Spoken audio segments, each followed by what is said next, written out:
अस्सलाम वालेकुम, कैसे हैं आप सब? उम्मीद है बिल्कुल ठीक ठाक होंगे। बास प्लांट देखने में बड़े खूबसूरत लगते हैं और अब अचानक से उनको देखें तो ऐसा लगता है कि ये आर्टिफिशियल है। लेकिन जब आप करीब से जाके उनको टच करें तो पता चलता है कि नहीं भाई, ये तो ओरिजिनल प्लांट्स है। ये प्लांट मेरे सॉन्ग ऑफ इंडिया की एक नई वैरायटी है।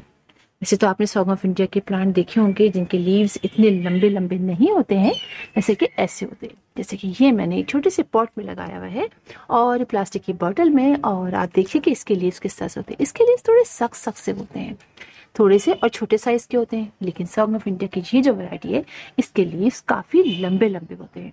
देखने में ये प्लांट बहुत खूबसूरत है और मेरा ख्याल है ये सॉन्ग ऑफ इंडिया की सबसे खूबसूरत वैरायटी है।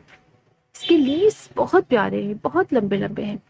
इस प्लांट की केयर के बारे में मैं आप लोगों को बताती हूँ। बिल्कुल वैसे ही इसकी केयर करनी है जैसे कि आपने दूसरे सॉन्ग ऑफ इंडिया के प्लांट्स की जो वैरायटी है उसकी करनी है।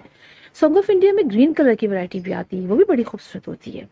ये प्लांट जो है वो सर्दियों में डोरमेंसी में चला जाता है, लिहाजा आप देखिए कि इसके बहुत सारे लीव्स जहाँ से अभी कुछ दिनों पहले येलो हो गई, तो सर्दियाँ कराची में बहुत पड़ी तो इसके लीव्स येलो हो गए। आप देखिए अभी भी कुछ लीव्स इसके येलो हो रहे हैं।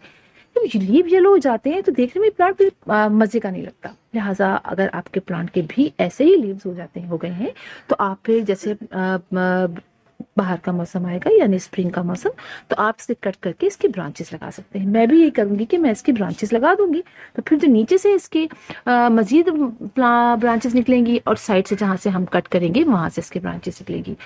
बहुत सारे लोग इसको कटिंग करने से डरते हैं और पहले मैं भी इसकी कटिंग करने से, अपने प्लांट्स की जरा हार्ड प्रूनिंग करने से डरती थी। लेकिन आप देखिए जब हम करते हैं तो इसकी नई नई ब्रांचेस निकलनी शुरू हो जाती है। देखिए आप, यहाँ से ब्रांच निकल रही है, मैंने इस ब्रांच को कट किया तो इसकी भी छोटी छोटी सी ब्रांचेस शायद आपको दिखाई दे।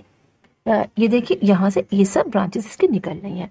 तो इस प्लांट को फिर हम कट कर देते हैं। देखिए इसको मैंने कई जगह से कट किया हुआ है और इसकी ब्रांचेस मैंने कई जगह लगा दी है, तो वहां भी इनके प्लांट बहुत अच्छे तरीके से ग्रो कर रहा है। फिर एक नई ब्रांच निकल आई यहाँ से। तो इस प्लांट की केयर के बारे में बिल्कुल वैसे ही मैंने आपको बताया करनी है जैसे कि सॉन्ग ऑफ इंडिया की दूसरी छोटी वैरायटी जो है लीव वाली, उसकी करनी होती है। इस प्लांट को हल्का हल्का सा आपने मॉइस्ट रखना है। इसकी मिट्टी जो है वो आपने बहुत अच्छी और वेल ड्रेन बनानी है, यानी इसके अंदर पानी खड़ा ना रहे। पानी कमी से प्लांट बेशक थोड़े लीव झड़ जाते हैं, थोड़ा सा आपको ड्राई लगता है, इसके लीव्स थोड़ी ब्रांचेस हो जाती है, लेकिन खराब नहीं होता है। लेकिन पानी की ज्यादती की वजह से अगर आपका प्लांट में फंगस लग गया और रूट्स जो है रॉट हो गई तो फिर वो प्लांट खराब हो जाता है। लिहाजा पानी आपने, मिट्टी आपने अच्छी बनानी है, वेल ड्रेन, जिसमें आप सैंड की मिकदार थोड़ी ज्यादा रखिएगा और कंपोस्ट और गोबर की खाद मिला लीजिएगा और थोड़ी सी अपनी गार्डन की सॉइल मिला लीजिएगा। ऐसे आप इसकी अच्छी और वेल ड्रेन सॉइल बनाइएगा। अच्छा, इस प्लांट की आप कटिंग, जैसे मैंने आपको बताया, जितनी हम कटिंग करते चले जाते हैं उतनी ही इसकी ब्रांचेस निकलती चली जाती हैं। इसके अलावा इस पर आपने पेस्टिसाइड का अटैक होता है, तो आपने पेस्ट का अटैक होता है तो पेस्टिसाइड आप जरूर स्प्रे कीजिएगा, इसलिए कि इतने खूबसूरत लीव्स होते हैं तो उस पर कुछ इस तरह के पेस्ट वगैरह लग जाते हैं जो कि चिपक जाते हैं इसके साथ। लिहाजा आपने इस पर लाजमी करना है, और फंजीसाइड का स्प्रे कर दें तो बहुत ही अच्छा है, ये भी बहुत अच्छा रहेगा। और आपने इसको रखना कहाँ है, जिस तरह हम सॉन्ग ऑफ इंडिया की दूसरी वैरायटीज को रखते हैं ऐसी जगह पे जहाँ पर, अब जैसे आजकल है, आजकल जो है मेरे इसके ऊपर सुबह की आधे घंटे की धूप आ जाती है सर्दियों में, लेकिन गर्मियों में हमें इसको बहुत ज्यादा धूप से बचाना है, यानी धूप पे तो रखना ही नहीं है इस प्लांट को। ऐसी जगह रखना है जहाँ समझिए नॉर्मल जगह जो होती है, जहाँ पर हल्की हल्की सी इनडायरेक्ट सनलाइट आती है, जैसे नॉर्मल इलाका होता है, जैसे कवर्ड इलाका होता है, जहाँ पर हम सॉन्ग ऑफ इंडिया के दूसरी वैरायटीज को रखते हैं, वहां पर आपने इसको रखना है। और पानी की बात कर लिया हमने कि आपने हल्का हल्का सा इसको मॉइस्ट रखना है हर वक्त। इसके अलावा हर 15 डेज से आप इसके अंदर गोबर की खाद का, कंपोस्ट का, या आप एनपीके का अगर डालते हैं फर्टिलाइजर, लिक्विड फर्टिलाइजर, तो वो आप डाल दीजिए। अच्छा, ये प्लांट जो है, इस प्लांट को भी रूट बाउंडिंग पसंद होती है, लेकिन बहुत ज्यादा नहीं। अब देखिए मेरा ये प्लांट जो है, पॉट जो है, ये 10 इंच का है और अब प्लांट इसमें काफी बड़ा हो गया है, लिहाजा अब कुछ दिनों बाद मैं इसको बड़े पॉट में शिफ्ट कर दूंगी। आप ये देखिए रूट्स काफी हो गई हैं। कुछ प्लांट्स होते हैं, ड्रेसिना के जो प्लांट होते हैं उनको रूट बाउंडिंग वैसे बहुत पसंद होती है। अब आप देखिए 10 इंच के पॉट में इसकी ग्रोथ कितनी अच्छी हो रही है।